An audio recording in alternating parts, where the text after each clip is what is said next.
Welcome बच्चों, इस video lecture में हम लोग पढ़ेंगे industrial preparation of ammonia, Haber's process, class 10 ICSC.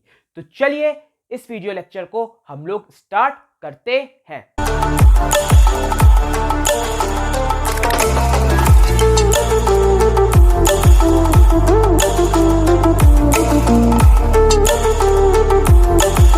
तो बेटा, हेबर्स प्रोसेस क्या है? Industrial preparation of ammonia. और अमोनिया क्या होती है? अमोनिया हमारे पास NH3 को हम लोग क्या कहते हैं? अमोनिया कहते हैं। और जो इसका इंडस्ट्रियल प्रिपरेशन है इसको हम लोग कहते हैं हेबर्स प्रोसेस। इंडस्ट्रियल प्रिपरेशन किसका बेटा इंडस्ट्रियल प्रिपरेशन होगा? NH3 यानी अमोनिया। तो इसको हम लोग क्या कहते हैं? हेबर्स प्रोसेस कहते हैं। बहुत ही आसान है हेबर्स प्रोसेस। इससे एक मिलता जुलता टर्म है जिसका नाम है बेयर्स प्रोसेस। ठीक, बेयर्स प्रोसेस। तो याद रखिएगा, ये जो बेयर्स प्रोसेस है इसको हम लोग किस में पढ़ते हैं? मेटलर्जी में। और ये एल्यूमिनियम के जो एक्सट्रैक्शन है मेथड में उसमें इस्तेमाल होता है। एक्सट्रैक्शन ऑफ एल्यूमिनियम को कहते हैं बेयर्स प्रोसेस। ठीक है, तो हम लोग क्या पढ़ रहे हैं? हेबर्स प्रोसेस, जो कि किस चैप्टर में आता है? Ammonia. Industrial preparation of ammonia को कहते हैं हेबर्स प्रोसेस। तो हमको ये बात याद रखनी है कि हेबर्स को बेयर से कंफ्यूज नहीं करना है। बेयर्स किसके लिए है? एल्यूमिना यानी मेटलर्जी। अगर आप में से किसी को बेयर्स प्रोसेस सीखना है तो उसका लिंक नीचे डिस्क्रिप्शन बॉक्स में दिया हुआ है, उस पर भी मेरी एक वीडियो लेक्चर पड़ी हुई है। ठीक, तो अमोनिया यानी NH3 का इंडस्ट्रियल प्रिपरेशन को हम लोग हेबर्स प्रोसेस कहते हैं। जनरली हम लोग लैबोरेटरी में अगर आपसे कह दिया जाए कि बेटा आपको क्या बनाना है? अमोनिया बनाना है, तो आप कहां बनाएंगे? लैबोरेटरी में बनाएंगे लैबोरेटरी में। तो लैबोरेटरी प्रिपरेशन क्या है अमोनिया की? लैबोरेटरी प्रिपरेशन ध्यान से देखते हैं। क्या बनाना है? अमोनिया बनाना है। तो कोई भी अमोनियम सॉल्ट, इस बात को याद रखिएगा, कोई भी अमोनियम सॉल्ट जब भी किसी मेटालिक हाइड्रोक्साइड के साथ, किसके साथ? मेटालिक हाइड्रोक्साइड के साथ रिएक्ट करता है तो हमको क्या देगा? अमोनियम सॉल्ट जब भी किसी मेटालिक हाइड्रोक्साइड के साथ रिएक्ट करता है तो हमको देता है NH3 यानी कि अमोनिया। ठीक, तो कभी भी अमोनियम सॉल्ट किसी मेटालिक हाइड्रोक्साइड के साथ रिएक्ट करेगा तो हमको क्या देगा? Ammonia plus water plus salt. तो इस बात को याद रखना है। अमोनियम सॉल्ट, देखिए दो चीज है, एक वर्ड है अमोनिया जिसको कहते हैं NH3। अमोनियम आयन है, अमोनियम जो कि है NH4 प्लस। ठीक, तो अमोनिया है NH3, अमोनिया है NH4। ठीक, तो जब भी हम अमोनियम सॉल्ट को मेटालिक हाइड्रोक्साइड के साथ रिएक्ट करेंगे तो हमको क्या मिलती है? अमोनिया मिलती है। चलिए देखते हैं कैसे। तो यहां पे हमारे पास अमोनियम सॉल्ट, अमोनियम यानी NH4 Cl हो गया, तो ये क्या हो गया? अमोनियम सॉल्ट हो गया। ठीक, कितनी बार बच्चा? 2 बार। किससे रिएक्ट कराएंगे? मेटालिक हाइड्रोक्साइड से। किस मेटालिक हाइड्रोक्साइड को ले लिया हमने? CaOH2 को ले लिया। ये क्या हो गया? Metallic hydroxide. और हमको याद है जब भी हम इसको रिएक्ट कराएंगे इसके साथ तो अमोनियम NH4, अमोनियम क्या देगी हमको? अमोनिया देगी। यानी NH4 हमको क्या दे देगा? NH3। ये वाला भी अमोनियम NH4 हमको क्या दे देगा? NH3। तो ये निकल गया हमारे पास, ये निकल गया। यहां पे बचा होगा एक हाइड्रोजन, यहां पे बची होगी एक हाइड्रोजन, ये H इस OH के साथ H2O, ये H इस OH के साथ H2O, यानी कि हमको क्या मिलेगा, 2 बार वाटर मॉलिक्यूल मिलेगा। और जो बचा हुआ है वो हमारे पास क्या निकाल लेगा, सॉल्ट CaCl, क्या निकाल लेगा, CaCl2। तो इस बात को हमेशा याद रखना है, जब भी अमोनियम के साथ कोई लगा होगा नॉन मेटल, अमोनियम यानी NH4, और अगर उसके साथ क्या लगा है, कोई भी नॉन मेटल जैसे क्लोरीन SO4, तो वो क्या करता है बेटा, मेटालिक हाइड्रोक्साइड के साथ अमोनिया रिलीज करेगा, वाटर रिलीज करेगा और सॉल्ट रिलीज करेगा। एक और एग्जांपल देख लेते हैं इसी तरह से। ठीक, अगर इसकी रिएक्शन हमको लिखनी है सही से एग्जाम में तो कैसे लिखेंगे, NH4Cl बेटा कितनी बार, 2 बार हमने NH4Cl लिया और किससे रिएक्ट कराया, कैल्शियम हाइड्रोक्साइड CaOH2 से, तो हमको मिला क्या, 2 टाइम्स NH3, और फिर क्या मिला, 2 टाइम्स H2O, और फिर क्या मिला, सॉल्ट CaCl2। तो ये क्या है, लैबोरेटरी प्रिपरेशन ऑफ अमोनिया। कोई दिक्कत इसमें नहीं। एक और रिएक्शन देख लेते हैं। ठीक, तो इसको हम मिटा देते, रबिंग रबिंग। तो ammonium salt plus metallic hydroxide की कहानी है। तो इसी को आगे देखते, कोई भी अमोनियम सॉल्ट जब मेटालिक हाइड्रोक्साइड के साथ रिएक्ट करेगा तो हमको अमोनिया मिलती है।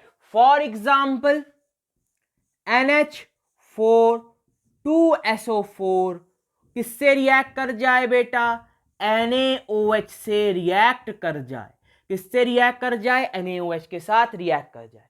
तो सर ये कैसे होगा हमारे पास, लाइए देखें। NH4 बेटा कितनी बार, 2 बार, किससे कनेक्टेड है, सल्फेट से यानी SO4 से। फिर क्या लेंगे बेटा, NaOH, NaOH 2 बार। तो NH4 ammonium salt metallic hydroxide के से रिएक्ट करने के बाद हमेशा क्या देता है, अमोनिया NH3 देता है। तो यहां हमको क्या मिला, NH3। सिमिलरली ये NH4 भी हमको क्या देगा, NH3, किससे रिएक्ट करने के बाद, मेटालिक हाइड्रोक्साइड के बाद। तो यहां से NH3 गया, यहां से NH3 गया, तो यहां बचेगा एक H, यहां बचेगा एक H। ये H क्या करेगा, इस OH के साथ वाटर बनाएगा, ये H इस OH के साथ वाटर बनाएगा, तो हमको क्या मिलेगा, 2 टाइम्स वाटर मॉलिक्यूल। और ये जो हमारे पास बचे थे ये क्या कर लेंगे, हमारे पास सॉल्ट बना लेंगे, यानी कि हमको क्या मिला, Na2SO4। ठीक, तो अगर हम इसको लिखना चाहें NH4 2SO4 अमोनियम सल्फेट, जो कि अमोनियम का सॉल्ट है, यानी अमोनियम के साथ नॉन मेटल तो अमोनियम सॉल्ट, जब किसी भी मेटालिक हाइड्रोक्साइड के साथ रिएक्ट करेगा तो हमको मिलेगा 2 टाइम्स अमोनिया यानी NH3 plus 2 times H2O plus salt यानी Na2SO4। ठीक, तो ये हमारे पास क्या हो गया, रिएक्शन हो गया कि व्हेनेवर क्या बेटा, ammonium salt react with metallic hydroxide, the reaction will give you ammonia, water and salt. ठीक, बस एक अमोनियम सॉल्ट जो हमारे पास अमोनिया नहीं देता है वो क्या है, NH4NO3 और NH4NO2। ये जो हमारे पास अमोनियम सॉल्ट हैं ये हमारे पास बेटा क्या नहीं देते, ये अमोनियम सॉल्ट क्या नहीं करेंगे, मेटालिक हाइड्रोक्साइड के साथ NH3 प्रोड्यूस नहीं करते हैं। तो कुछ एक्सेप्शंस है जो हमको मालूम होने चाहिए। NH4NO3 NH4NO2 क्या है, वो अमोनियम सॉल्ट है जो कि मेटालिक हाइड्रोक्साइड के साथ NH3 प्रोड्यूस नहीं करेंगे। उसके अलावा जितने भी अमोनियम NH4 के साथ नॉन मेटल लगा होगा वो मेटालिक हाइड्रोक्साइड के साथ NH3 देते हैं। ठीक, चलिए इसको रब कर देते हैं। अब एक और रिएक्शन है प्रिपरेशन ऑफ अमोनिया, ठीक, जिसमें हमारे पास क्या है,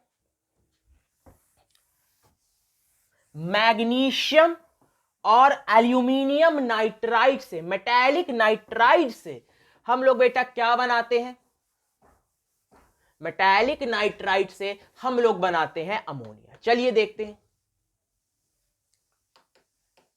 आइए देखें। तो मेटालिक नाइट्राइड से हम लोग क्या बनाएंगे, देखिए बेटा, मेटालिक नाइट्राइड से हम लोग को क्या बनाना है, अमोनिया बनाना है।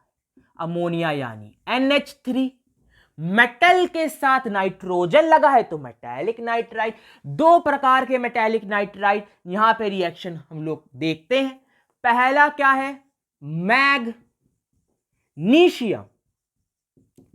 नाइट्राइड, और जो दूसरा भाई है वो क्या है, एल्यूमिनियम नाइट्राइड।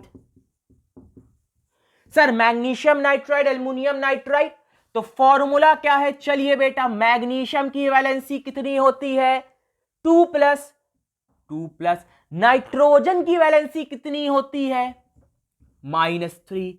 चलिए बेटा क्रिस क्रॉस कराइए, Mg के नीचे कितना आया, 3, N के नीचे कितना आया, 2, तो मैग्नीशियम नाइट्राइड का फॉर्मूला आया Mg3N2।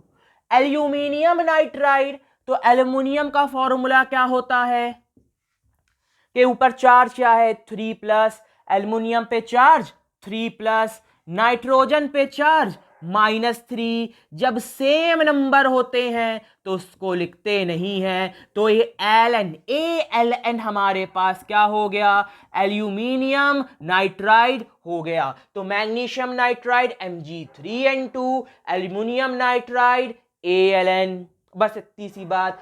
अब जब भी क्या बेटा, मेटालिक नाइट्राइड को, जब भी मेटालिक नाइट्राइड को किससे रिएक्ट कराएंगे, जल से यानी वाटर से, जब भी इसको हम रिएक्ट कराते हैं तो हमको क्या मिलता है, अमोनिया, यानी कि NH3 हमको मिलती है। तो मेटालिक नाइट्राइड प्लस वाटर हमको क्या देता है, अमोनिया देता है। Metallic nitride plus water ammonia देता है। दो मेटालिक नाइट्राइड हमको याद करने हैं, मैग्नीशियम नाइट्राइड, एल्युमिनियम नाइट्राइड। जब वाटर से रिएक्ट करेंगे तो हमको क्या देंगे, अमोनिया देंगे। पिछली बार क्या पढ़ा था, कोई भी अमोनियम सॉल्ट क्या करेगा, जब किसी भी मेटालिक हाइड्रोक्साइड के साथ रिएक्ट करेगा तो अमोनिया प्रोड्यूस करेगा। वैसे ही जब मेटालिक नाइट्राइड Mg3N2 या एल्युमिनियम नाइट्राइड या मैग्नीशियम नाइट्राइड को वाटर से रिएक्ट कराओगे तो हमको क्या मिलती है, अमोनिया गैस मिलती है। चलिए रिएक्शन देखते हैं, ठीक, तो इसको रब कर देते हैं। आइए रिएक्शन देखते हैं। तो क्या था, सबसे पहले हम लोग क्या ले लेते हैं, मैग्नीशियम नाइट्राइड, यहां पे लिखते हैं मैग्नीशियम नाइट्राइड, और उसको किससे रिएक्ट कराओगे, वाटर के साथ। तो जब भी मेटालिक नाइट्राइड को वाटर से रिएक्ट कराओगे हमको क्या मिलेगा, अमोनिया NH3, और जो बचेगा उसको क्या कह दोगे, सॉल्ट कह दोगे। क्या कह दोगे, सॉल्ट कह दोगे। तो मैग्नीशियम नाइट्राइड क्या है, Mg3N2, और उसमें क्या ऐड करोगे, वाटर, HOH। अब देखना यह है कितने नाइट्रोजन है मैग्नीशियम नाइट्राइड में, 2 नाइट्रोजन है। तो 2 नाइट्रोजन कितने अमोनिया दे सकते हैं, 2 अमोनिया दे सकते हैं। मैग्नीशियम नाइट्राइड में कितने नाइट्रोजन है, 2 नाइट्रोजन है। तो जब वो वाटर से रिएक्ट करेंगे तो वो कितने अमोनिया दे सकते हैं, 2 अमोनिया दे सकते हैं। यानी अगर 2 नाइट्रोजन है तो पहला नाइट्रोजन पहला NH3 देगा, दूसरा नाइट्रोजन दूसरा NH3 देगा। यानी कुल कितनी हाइड्रोजन चाहिए होगी, 3 + 3 6 चाहिए होगी। चलिए इसको थोड़ा सा और अच्छे से करके आपको दिखाते हैं। मैग्नीशियम नाइट्राइड था Mg3, कितने थे N, 2 N थे। स्ट्रक्चर ऐसे नहीं होता है, एक्सप्लेन करने के लिए आपको बना के दिखाया है। तो अब 2N है तो 2 अमोनिया रिलीज होंगी के मॉलिक्यूल रिलीज होंगे। तो 2 अमोनिया के मॉलिक्यूल के लिए कितनी हाइड्रोजन चाहिए? 6 हाइड्रोजन चाहिए। 3 + 3 6। तो वाटर के कितने मॉलिक्यूल लेंगे? 6 मॉलिक्यूल लेंगे। तो HOH HOH HOH HOH HOH HOH। तो पहले नाइट्रोजन के मॉलिक्यूल ने 3 हाइड्रोजन उड़ा लिए और दूसरे नाइट्रोजन के मॉलिक्यूल ने 3 हाइड्रोजन उड़ा लिए। यानी जब भी मेटालिक नाइट्राइड वाटर से रिएक्ट करेगा तो हमको क्या मिलता है? अमोनिया गैस का मॉलिक्यूल मिलता है। तो NH3 NH3 यानी 2 बार NH3 हमको मिला। अब क्या है? Mg है, यहां पे क्या है? OH है। तो Mg किससे रिएक्ट करेगा? OH से रिएक्ट करेगा। तो Mg की वैलेंसी सबको मालूम, बच्चे बच्चे को मालूम 2+। OH की वैलेंसी -1, क्रॉस करा लो, क्या आ गया? Mg के नीचे 1 लिखा नहीं जाता, OH के नीचे 2। तो यानी अब Mg किससे जुड़ा? OH के साथ जुड़ेगा। तो यहां पे लिखो MgOH2। कितने Mg थे? 3 Mg थे, तो 3 आगे लगा दो। तो Mg कितने आए? 3। OH कितना आया? 3 2 6 और 6 हमारे पास OH था। यानी कि जो नेट रिएक्शन आएगी वो कैसे आएगी? मेटालिक नाइट्राइड में हमने क्या लिया? Mg3N2 और किससे रिएक्ट कराया? 6 टाइम्स वाटर से। तो हमको क्या मिला? 2 टाइम्स अमोनिया का मॉलिक्यूल। और क्या मिला? जो बचा हुआ था उसको जोड़ के लिख लिया, जो कि क्या कहलाएगा? हमारे पास सॉल्ट कहलाएगा। तो इस तरह से अगर हम मेटालिक नाइट्राइड को वाटर से रिएक्ट कराते हैं तो हमको अमोनिया मिलता है। स्क्रीनशॉट ले लीजिए। चलिए, तो मैग्नीशियम नाइट्राइड से हमारे पास काम हो गया। अब किसकी बारी? एल्यूमिनियम नाइट्राइड की। किसकी बारी? एल्यूमिनियम नाइट्राइड की। तो इसको रब कर देते हैं। ठीक, तो एल्यूमिनियम नाइट्राइड से कैसे होगा आइए देखते हैं, बड़ा मजा आएगा। एल्यूमिनियम नाइट्राइड, एल्यूमिनियम नाइट्राइड, और एल्यूमिनियम नाइट्राइड का फॉर्मूला आया AlN। अब बच्चे बच्चे को है मालूम, अभी हमने कहानी समझाई थी। कहानी का शीर्षक क्या है? कि अगर जब भी एल्यूमिनियम नाइट्राइड बेटा किससे रिएक्ट करेगा? वाटर से रिएक्ट करेगा, तो हमको क्या मिलता है? अमोनिया का मॉलिक्यूल मिलता है। लेकिन यहां पे कितनी नाइट्रोजन है? एक नाइट्रोजन है। तो एक नाइट्रोजन कितने अमोनिया के मॉलिक्यूल प्रोड्यूस कर सकती है? एक ही अमोनिया का मॉलिक्यूल प्रोड्यूस कर सकती है। यानी एक नाइट्रोजन हमको एक NH3 देगी। ठीक, तो एक नाइट्रोजन को कितनी हाइड्रोजन चाहिए? 3 हाइड्रोजन चाहिए। यानी इस नाइट्रोजन को 3 हाइड्रोजन चाहिए, तभी वो अमोनिया बना सकती है। तो यहां पे क्या लिखेंगे? HOH HOH। कितनी बार बेटा? 3 बार, क्योंकि एक नाइट्रोजन है तो एक अमोनिया का मॉलिक्यूल, यानी एक नाइट्रोजन एक अमोनिया का मॉलिक्यूल बना सकता है। तो एक अमोनिया के मॉलिक्यूल में हमारे पास एक नाइट्रोजन को 3 हाइड्रोजन चाहिए, तो हमने 3 बार वाटर लिख लिया कि इसको 3 हाइड्रोजन मिल जाए। तो जब रिएक्शन होगा तो ये क्या निकला हमारे पास? NH3, यानी अमोनिया का मॉलिक्यूल प्रोड्यूस हो गया। अब जो बचा हुआ है उसको जोड़ के लिख लो। एल्युमिनियम की वैलेंसी 3+, OH की वैलेंसी -1। तो इनके बीच में जो कंपाउंड बनेगा क्रॉस करके लिख लो। Al के नीचे आएगा 1, जो कि लिखा जाता नहीं, और OH के नीचे क्या आ गया? 3। तो यहां पे लिख लो प्लस AlOH3। तो एक एल्युमिनियम और 3 हाइड्रोक्साइड, ये इक्वेशन बैलेंस हो गई। तो अगर अब हम इसको लिखना चाहेंगे इक्वेशन फॉर्म में, तो यहां पे लिखेंगे when aluminium nitride AlN reacts with 3 water molecule H2O, it will produce 1 molecule of ammonia plus 1 molecule of aluminium hydroxide, which is salt, ammonium gas, aluminum nitride and water. तो जब भी metallic nitrite को जल से यानी water से react करते हैं तो अमोनिया प्रोड्यूस होती है। साथ में जो चीज हमारे पास बनती है उसको क्या कहते हैं? सॉल्ट कहते हैं। अब मेन चीज पे आते हुए, मेन चीज हमारे पास क्या थी बेटा जिसके लिए वीडियो बनाई गई है? वीडियो की किस लिए बनाई गई है? आप लोगों के लिए बनाई गई है, लेकिन इसमें हम पढ़ना क्या है? इंडस्ट्रियल प्रिपरेशन ऑफ अमोनिया, जिसको हम लोग कहते हैं हेबर्स प्रोसेस। तो आइए इंडस्ट्रियल प्रिपरेशन ऑफ अमोनिया यानी हेबर्स प्रोसेस को पढ़ते हैं, मिटा देते हैं। आइए, तो मैं बना ही रहा था इंडस्ट्रियल प्रिपरेशन हेबर्स प्रोसेस के लिए खाली वीडियो बेटा, लेकिन वो बहुत छोटी हो जाती, तो मैंने कहा लगे हाथ आपको इसकी ट्रिक्स और टिप्स भी समझा दूं। किसकी? इंडस्ट्रियल प्रिपरेशन के अलावा, जैसे कि हमारे पास ये जो हमें लैबोरेटरी प्रिपरेशन पढ़ा था, और मेटालिक नाइट्राइट की याद करते करते तो दिमाग कितना याद करेंगे, भूल ही जाएंगे। तो ट्रिक के हिसाब से अगर आप याद रखेंगे तो वो आपको लॉन्ग टर्म तक याद रहेगा। चलिए, तो क्या पढ़ना हम लोगों को? Haber's process. हेबर या हेबर्स प्रोसेस। अब हेबर्स प्रोसेस होता क्या है? Industrial preparation of ammonia. ठीक, तो सबसे पहले हमारे पास हमको मालूम है कि N2 लेते हैं नाइट्रोजन गैस और H2 लेते हैं हाइड्रोजन गैस। N2 का वॉल्यूम क्या रहता है? एक मॉलिक्यूल अगर नाइट्रोजन का है तो कितने रहेंगे? 3 मॉलिक्यूल हाइड्रोजन गैस के रहेंगे। यानी अगर हमें नाइट्रोजन लेना है, डाई एटॉमिक गैस है, तो सीधी सी बात हमारे पास क्या आ जाएंगे बेटा? 2 मॉलिक्यूल है। अमोनिया बनाना है तो क्या लिया?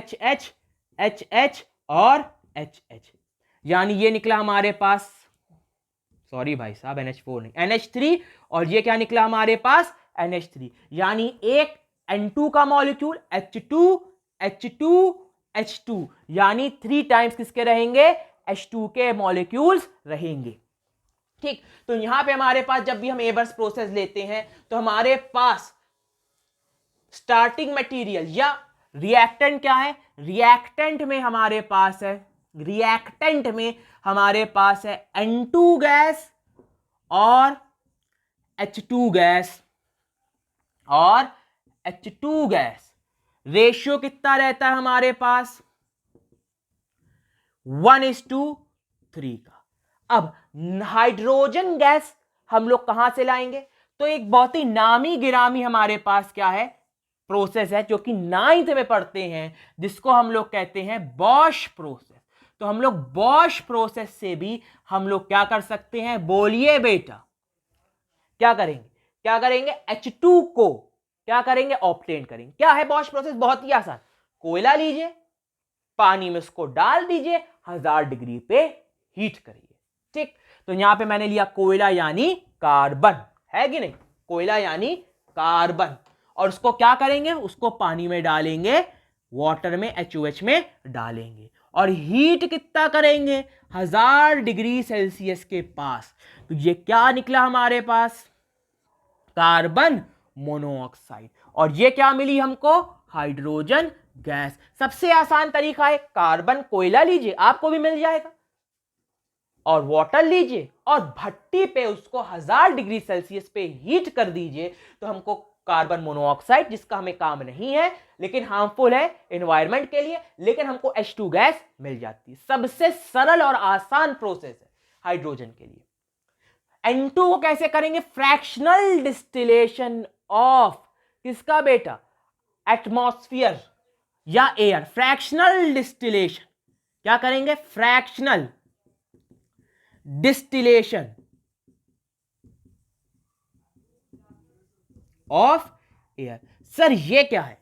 यानी कि हमारे पास मोस्ट अबंडेंट जो गैस है वो नाइट्रोजन है एटमॉस्फेयर में, तो इसको क्या करेंगे? इसका फ्रैक्शनल डिस्टिलेशन, यानी कि जितने फ्रैक्शन में नाइट्रोजन प्रेजेंट है उस नाइट्रोजन को ले लेंगे, यानी 70% जितनी रहती है, और जो बाकी 21% या 20% जो हमारे पास अदर गैसेज है जितनी भी है, यानी ऑक्सीजन और बाकी गैसेज, उसको रिमूव कर देंगे और डिस्टिलेशन कर लेंगे। डिस्टिलेशन का मतलब क्या होता है? डिस्टिल वाटर, यानी प्योरिफिकेशन कर लेंगे।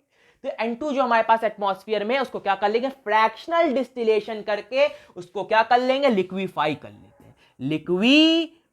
कर लेते हैं, यानी कि जितनी नाइट्रोजन हमारे पास प्रेजेंट है एटमॉस्फेयर में, उसको क्या करते हैं, जितनी फ्रैक्शन हमारे पास 70% या जितनी भी फ्रैक्शन हमारे पास नाइट्रोजन प्रेजेंट है उसको डिस्टिल कर लिया, यानी इसको प्योरीफाई कर लिया और फिर उसको लिक्विफाई कर लिया। तो इस तरह से हमारे पास N2 और H2, और H2 को भी हम लोग क्या करते हैं, लिक्विफाई करते हैं, फिर उसको आपस में रिएक्ट करा के अमोनिया बनाते हैं। ठीक, तो इस तरह से हमारे पास क्या हो गई, नाइट्रोजन या हाइड्रोजन गैस को हम लोग ऑब्टेन करते हैं। अब सबसे पहली बात, रिएक्टेंट हो गया, रेशियो हो गया, अब क्या है हमारे पास, कैटालिस्ट। कैटालिस्ट, तो कैटालिस्ट हमारे पास क्या है बेटा, finally divided iron powder. Finally, अच्छे से कुटा हुआ, finally divided iron Fe powder.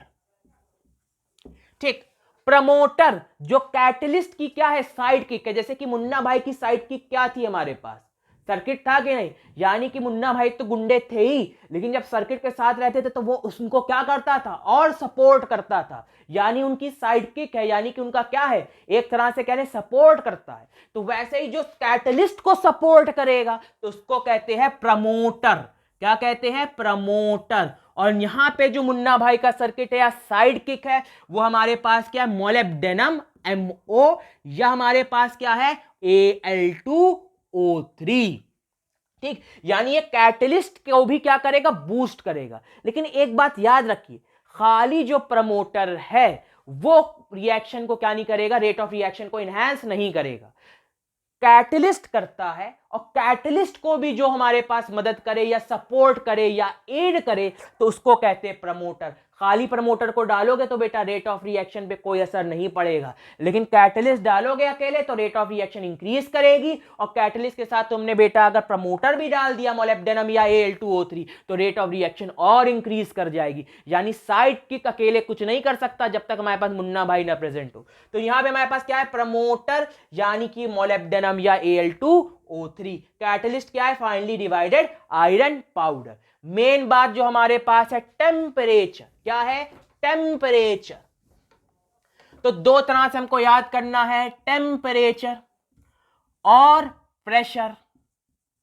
तो बेटा आप लोग अपनी नॉर्मल जिंदगी में कौन सी नोट इस्तेमाल करते हैं, या तो 500 की या तो 200 की। तो टेम्परेचर क्या होगा, लेस, किससे, 500 डिग्री सेल्सियस से, और प्रेशर कितना होगा, मोर होगा, किससे, 200 डिग्री सेल्सियस से, मोर देन 200 ATMs। बात समझ में आई कि नहीं। तो 500 200 की नोट इस्तेमाल करते हैं तो टेम्परेचर कितना, 500 से लेस, 450 से लेके 500 के बीच में, और प्रेशर कितना होगा हमारे पास, मोर देन 200 ATMs। यानी कि जनरली हमारे पास जो टेम्परेचर होना चाहिए वो क्या होता है, 450 से लेके 500 डिग्री सेल्सियस के बीच में होता है, और प्रेशर कितना होता है, 200 ATM से लेके 900 ATMs तक। लेकिन जो आइडियल है हमारे पास, एकदम बेस्ट, वो हमारे पास कितना है बेटा, 250 ATMs।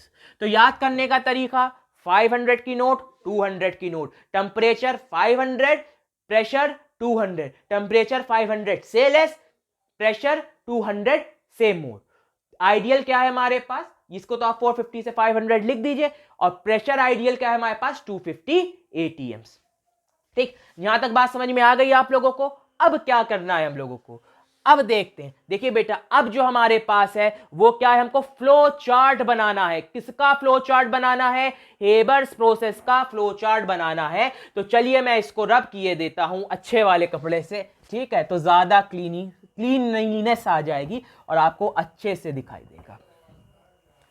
ठीक है, चलिए, फ्लो चार्ट। ठीक है, तो तीन चीजें होती हैं जो कि आपको ध्यान में रखनी है। किसमें बेटा, इंडस्ट्रियल प्रिपरेशन। किसकी सर, अमोनिया की। क्या करते हैं, जल्दी जल्दी बोलो, टेम्परेचर 500 की नोट, फिर प्रेशर 200 की नोट, ठीक, और साइड किक कौन है यहां पे, प्रमोटर कौन है, मोलिब्डेनम या Al2O3। ठीक, तो यहां पे अब हम लोग क्या पढ़ेंगे, हाँ चलिए, फ्लो चार्ट किसका बेटा, flow chart of Haber's process, Haber's process का फ्लो चार्ट। तो हेबर्स प्रोसेस में हमारे पास तरीका क्या है, सी सी सी सी सी सी, ट्रिपल सी। सी सी का मतलब क्या है, यानी कि एक बक्सा बनाइए, फ्लो चार्ट का पहला बॉक्स, फ्लो चार्ट का दूसरा बॉक्स, फ्लो चार्ट का तीसरा बॉक्स, सी सी सी। पहला सी किस लिए हमारे पास, कंप्रेसर, कंप्रेसर। अब कंप्रेशन पंप है या कुछ भी है, लेकिन यहां पे कंप्रेसर रहता है। फिर उसके बाद हमारे पास क्या रहता है, catalytic chamber, catalytic chamber, catalytic chamber, cooling chamber, cooling chamber. ठीक, तो compressor, catalytic chamber, cooling chamber. क्या डालेंगे कंप्रेसर में, दोनों गैस को कंप्रेस किया जाएगा। कौन सी गैसेस को, N2 को और H2 को। जो रिमेनिंग अनकंबाइंड रहेगी वो फिर से क्या आ जाएगी, कंप्रेसर में आ जाएगी। और जो हमारे पास प्रोसेस हो गई यहां पे, तो यहां पे हमारे पास अमोनिया यानी NH3 हमको मिल गया। अनरिएक्टेड, अनरिएक्टेड या बेटर क्या लिख लीजिए, अनकंबाइंड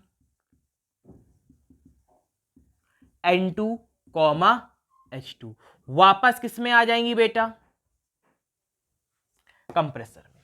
फिर वो दोबारा कैटालिटिक चैम्बर में जाएंगी। कैटालिटिक चैम्बर में कैटलिस्ट कौन है हमारे पास, बोलिए बेटा, कैटलिस्ट हमारे पास क्या है, बोलिए, लिख दीजिए, finally divided iron powder, Fe powder. उसकी साइडकिक सर्किट कौन है, मोलिब्डेनम या Al2O3। कूलिंग चैम्बर, ठीक है। कंप्रेसर में कितना हमारे पास प्रेशर होगा, 200 से लेके 900। आइडियल क्या है, 250 atms। टेम्परेचर कितना होता है बेटा हमारे पास, 450 डिग्री सेल्सियस से लेकर 500 डिग्री सेल्सियस तक। और यहां पे N2 और H2 कितने रेशियो में रहेगी, 1:3 के रेशियो में रहेगी। तो जो हमारे पास नेट रिएक्शन है हेबर्स प्रोसेस का, वो क्या है, N2 1 प्लस 3H2, इसको लगाने की जरूरत नहीं है। रिवर्सिबल रिएक्शन है जिसपे हमारे पास टेम्परेचर होगा 450 डिग्री सेल्सियस से 500 डिग्री सेल्सियस तक, और हमारे पास प्रेशर कितना होगा, 250 atm। और हम लोग कैटलिस्ट क्या डालेंगे, कैटलिस्ट क्या लिखते हैं बेटा यहाँ पे, Fe। और साथ में हम लोग क्या लेंगे बेटा, मोलिब्डेनम या Al2O3 as a promoter to give क्या, 2NH3। ठीक है, तो ये जो रिएक्शन है वो हमारे पास किसकी है, हेबर्स प्रोसेस की है।